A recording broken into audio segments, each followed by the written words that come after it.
There's parts of it, which I'm going to tell you, which are not necessarily related to the coming out, but kind of are, that some people may find shocking. And I'm even not sure if I've told you about this.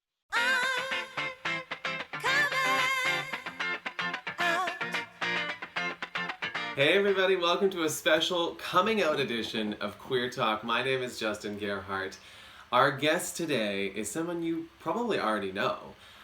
He is one of the co-creators of the Queer Network. He lives in Toronto, Canada. Everybody please welcome Eddie Fritz. Hi, Justin. Doing this from afar. We're like running this network from afar. We are. You're in New York, I'm in Toronto, but this is what we have to do. Yeah, we're making it work like everybody else. Diving into a new series, a special edition series of Queer Talk. What better way to start this off than to interview each other about our coming out stories? And I wanted you to be able to share your coming out story as a way for people to feel like they may see themselves in this story, or this may inspire them to tell their story. There's lots of ways we use this word, though I think where it started, or where it really took hold with the community is the queer community. Because it was a powerful thing to do, and it was dangerous at certain times in our history to come out. So how did you come out? When did you come out? There's parts of it, which I'm going to tell you, which are not necessarily related to the coming out, but kind of are, that some people may find shocking. And I'm even not sure if I've told you about this. I came out, I consider, for these days now, I consider myself coming out late at 24.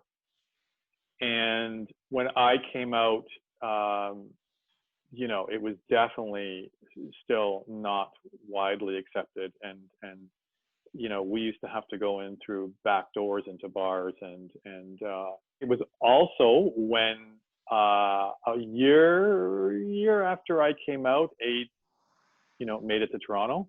So then it was dealing with all of that. I knew something was up, something was happening when I probably the first time I think about it is when I was 12 years old. And I remember, again, back then, it's a long time ago, the kids played on the street, and we were playing hide and seek. I had a neighbor a couple doors down. I didn't know it at the time, but I had a crush on him. I didn't know that that's what it was. And I remember that we were running, and then we sat down on the curb, and he said, "Feel my heart beating." And I put my hand into his shirt and felt his chest, and it's like, oh my God, like I felt his nipple and was like, okay, something's going on here. So that was the first indication. Second indication was my sister would get Playgirls, and she'd hide them under her bed, and I discovered them, and I would look at her Playgirls. Now, for people who don't know what Playgirl is, Playgirl was a magazine that was specifically for women, and it had naked men in it. And then one other incident, I was 14, and my good friend across the street, we would go into, we had a shed in the back of my yard. And first we played Crazy Eight, and I knew I could win. And so I said to him, the person who loses has to show the other person his dick. And I knew I was going to win, which I did. So we went into my shed, and I had a flashlight, and I looked at his dick. Those were instances when I knew, okay, something was up. But I fought it for years and years after that, and tried to go out with girls. Nothing ever happened. I couldn't get excited, so I thought, okay. But again, I still fought it. And then when I went to Ryerson, I went to a university here called Ryerson, I went to radio and television arts. In my first year, I decided that I was going to come out when I finished school. And I didn't want to come out till I finished school because I knew that my life was going to change, and I wanted to get my degree. So in second year, I told my best friend, Karen, at the time. And then I told my sister. And then when I finished school, I sort of officially came out. It was scary, but it was very freeing and very exciting. What was the hardest part about coming out? Just accepting it, just the acceptance, just saying that I was gay, which, it took me a long time to be able to say that. It took me years to be able to say that. And when you came out, Did anything change? Did everything change? You know, felt I was very free to do anything, and I didn't even really know what I was going to do, like with my life and my career and where I was going and what I was doing. So it was all very new. Mm-hmm. Did you, like, what happened when you told your parents? What did they think? I didn't.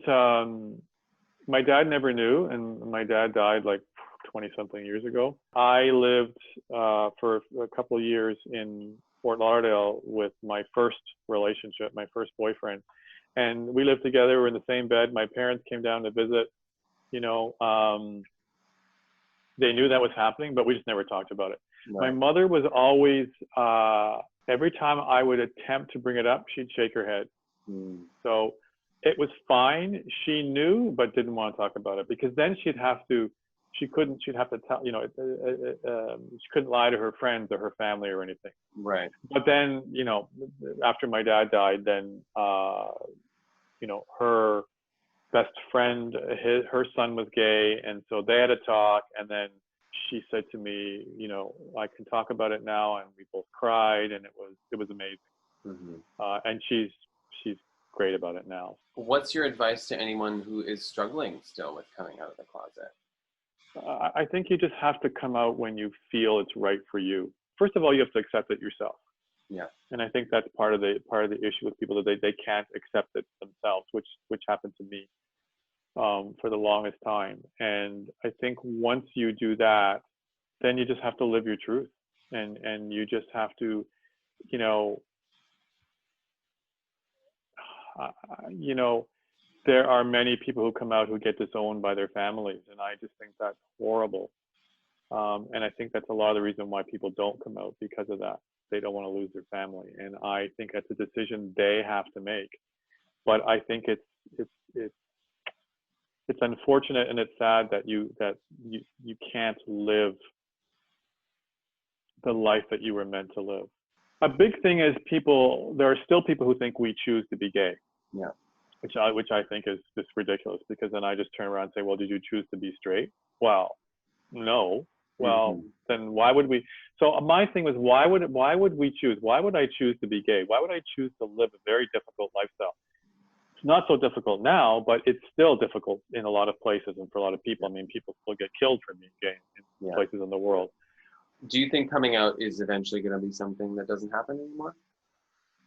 No, I think it'll always happen.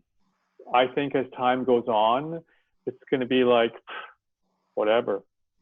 Come up with whatever label and whatever you want to be and whatever you're doing. I mean, it's going to be more acceptable. There will always be places, and there will always be people who will not accept it, and people who will always have to come out.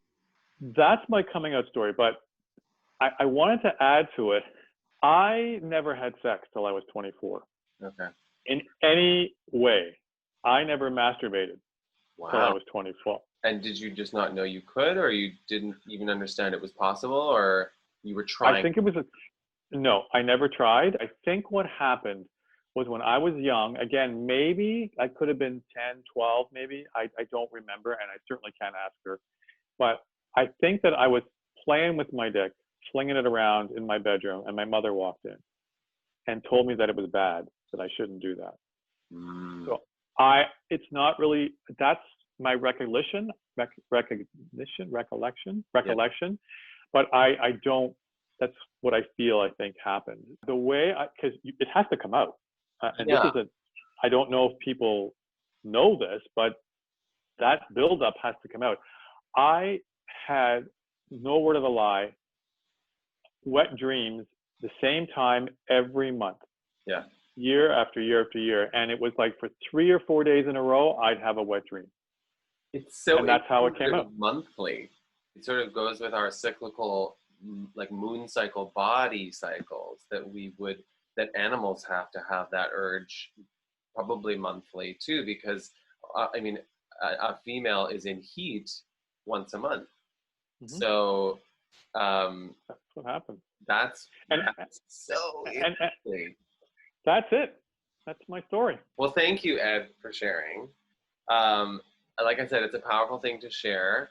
And this is why we wanted to do this coming out special edition of Queer Talk. We want to pool all these stories together and provide this powerful resource for people to either encourage them to come out or for them to hear a way that it happened. And it's so different and so personal for everybody that goes through this coming out process.